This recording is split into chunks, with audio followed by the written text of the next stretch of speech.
तो पुण्यात्माओं, हम ऐसे गंदे लोक में रह रहे हैं, चाहे यहाँ का प्रधानमंत्री बेशक आपने कितना ही अच्छा दिखाई देता हो, लेकिन उस जीव का कोई आधार नहीं है। कबीर सब जग निर्धना, धनवंता ना कोय, धनवंता सो जानियो जिस पर राम नाम धन होए। जो वर्तमान के अंदर सत साधना नहीं कर रहे हैं, चाहे वह कितने धनी हो, कितने उच्च पोस्ट प्राप्त है, उन जीवों का भविष्य नरक में है, बहुत बुरा होगा उनके साथ। अब उनको ये ज्ञान होगा जो कि एक मानव को, प्रत्येक प्राणी को होना चाहिए कि जो तू गलतियां कर रहा है इसका तुझे दंड भी भोगना होगा। तो उसके बाद वो प्राणी, बुद्धिमान व्यक्ति, वो गलती किया नहीं करता। आज जो हाहाकार मची है संसार के अंदर, किसी भी भाग में जाकर देख लो या किसी और फील्ड में देख लो, एक माया कमाना उद्देश्य बना रखा प्राणी ने, चाहे झूठ बोल के, चाहे रिश्वत लेके, चाहे हेरा फेरी करके। किस लिए? कि कोठी बनाऊंगा, अपने बच्चों को अच्छी शिक्षा दूंगा, उनके लिए कार खरीदूंगा, बैंक बैलेंस बनाऊंगा। पुण्यात्माओं, या भूल पड़ गई, हम भूल गए विधान को परमात्मा के।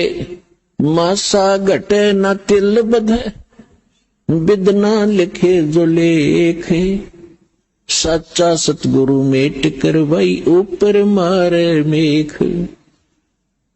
जब तक हम परम संत की शरण में परमेश्वर की रजा ग्रहण नहीं करते, तब तक हम केवल अपना किया कर्म ही प्राप्त करते हैं। उसके अंदर एक नए पैसे का कोई भी परिवर्तन नहीं हो सकता। यदि कोई 2 नंबर का पैसा इकट्ठा करके धनी बनना चाहता है, पुण्यात्माओं, समय आने पर उसके लिए बहुत बुरी बनेगी। बहुत से प्रमाण हमारे पास है, और प्रत्येक व्यक्ति जब इस ज्ञान को सुनता है उसको अपने किए कर्म का आभास भी होता है। और जब उसको पता चलेगा कि सचमुच ये कर्म ठीक नहीं है तो वो त्याग भी देगा। जब तक उसको ये पता ही नहीं लगेगा कि मैं जो कर्म कर रहा हूं ये सचमुच बुरा है, क्योंकि हम जिस क्षेत्र में रहते हैं वहां सभी वही क्रियाएं कर रहे होते हैं, तो हम निश्चिंत हो जाते हैं, सभी कर रहे हैं, नो प्रॉब्लम। लेकिन भाई अपराधों से लाख कर लियो, सबको प्रॉब्लम होगी। तो जैसे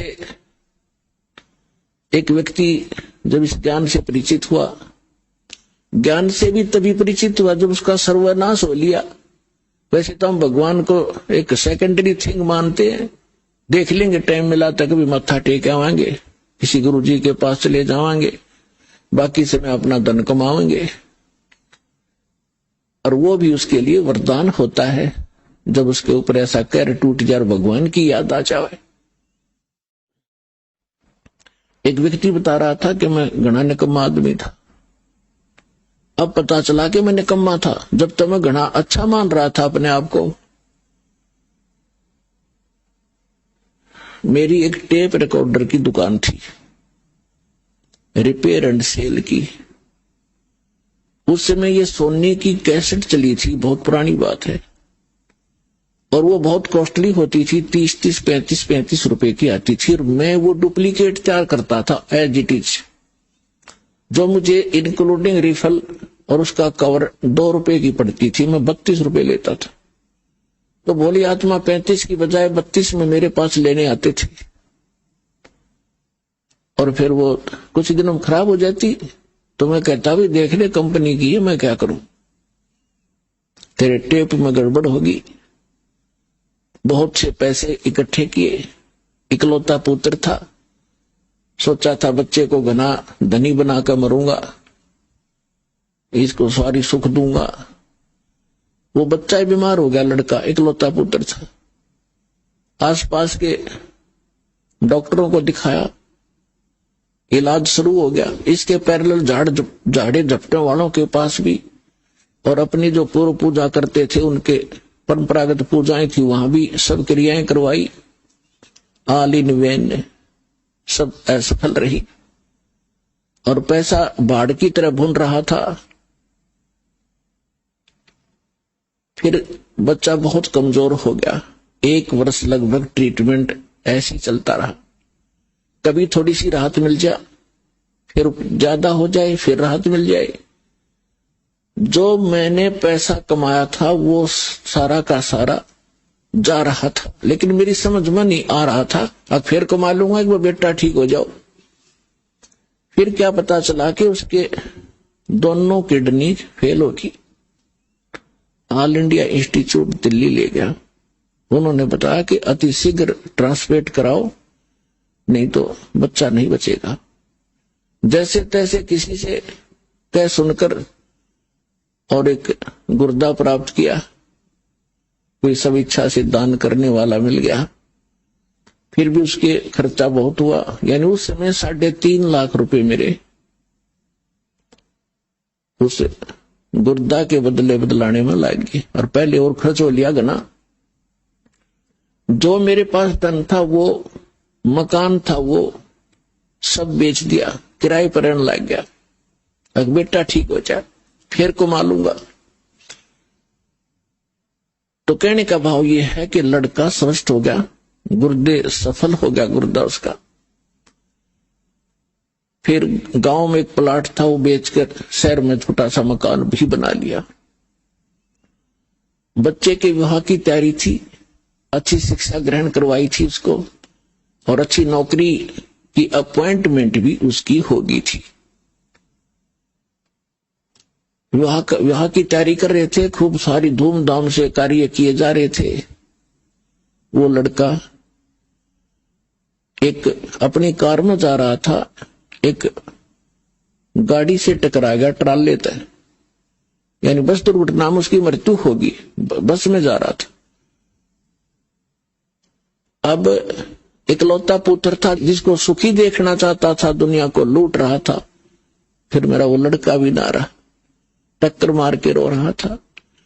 फिर ऐसे ही आपका कोई भक्त मिला, उसने मुझे एक कैसेट दी। तब मुझे अपने किए कर्म का आभास हुआ और मेरा सर्वनाश हुआ। तो तब मैं परमात्मा की तरफ चला, ना तो शायद मैं भगवान भी याद नहीं करता। तो पुण्यात्माओं, परमात्मा कहते हैं तुमने दरगाह का उस मैल नहीं देखा, धर्मराज के तिल तिल का लेखा। तुमने वहां देखा नहीं भगवान का वहां कैसे अकाउंट होता है। एक पाई भी एक नए पैसे का वहां हेरा फेरी नहीं होगी। आपका किया कर्म एज ए फिल्म आपके सामने चल पड़ेगा। जहां आप ना नौकर करोगे, यस करते चलोगे तो ठीक है। जहां ये कहोगे ऐसा मैंने नहीं किया, फिल्म चला देगा धर्मराज। क्योंकि एक हमारे अंदर फीड होती है, एक उसके पास फैक्स हो जाती है डेली। तो जब आपको ये ज्ञान होगा कि ऐसा जुल्म क्यों करें, जो भोगना इतना बुरी तरह पड़ता है, तो उस समय आपको कैसा महसूस होगा भगवान बताते हैं। जैसे कर का जहर का रंग होरी हो, कहो कौन तिस खावे राम रंग होरी हो। यदि आप होली यानी होली मनाना चाहते हो, खुशी मनाना चाहते हो, तो परमात्मा के इस राम नाम की होली में आप समावेश कर लो। इसमें ये राम नाम की होली में आप अपना पार्ट कर लो, हिस्सा कर लो, यानी पूर्ण संत को गुरु बना लो।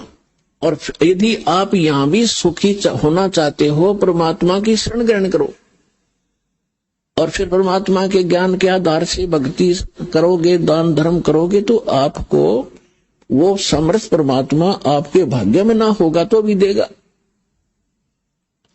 हम जब तक परम संत के माध्यम से और परमेश्वर उस परम अक्षर ब्रह्म कबीर परमेश्वर की शरण ग्रहण नहीं करते, तब तक हम अपना केवल जो पूर्व जन्म का संस्कार है वही प्राप्त होता है।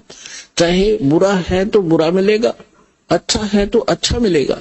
और जो पुण्यकर्मी प्राणी हैं, आज वो बड़े बड़े सेठ बने हैं, कोई राजनेता बना है, कोई अभिनेता बना है, कोई आईएएस आईपीएस बना है, कोई डॉक्टर इंजीनियर बना है, कोई जज बना है, कोई एडवोकेट बना है।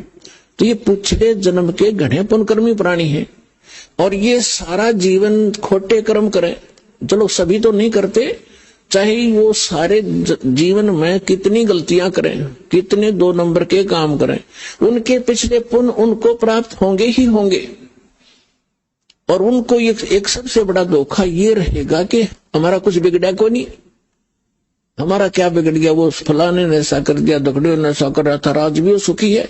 तो उनके साथ साथ और भी उसी आग में गिरते चले जाएंगे।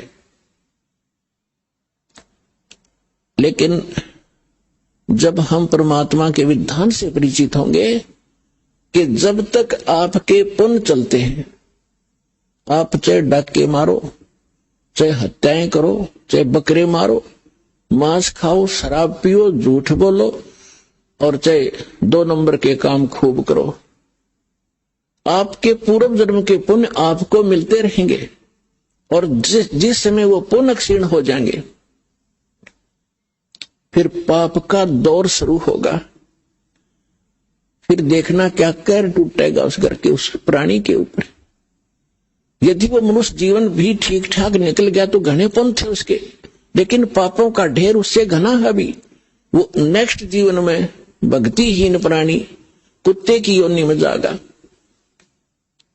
और फिर उसके सिर में कीड़े पड़ेंगे, वहां कोई ट्रीटमेंट करनी आ नहीं पाओगा उसको। तो पुण्यात्माओं, ये कोई डूम बाट के गीत नहीं है कि वैसे ही आपके सामने बेतुकी बकवाद की जा रही है।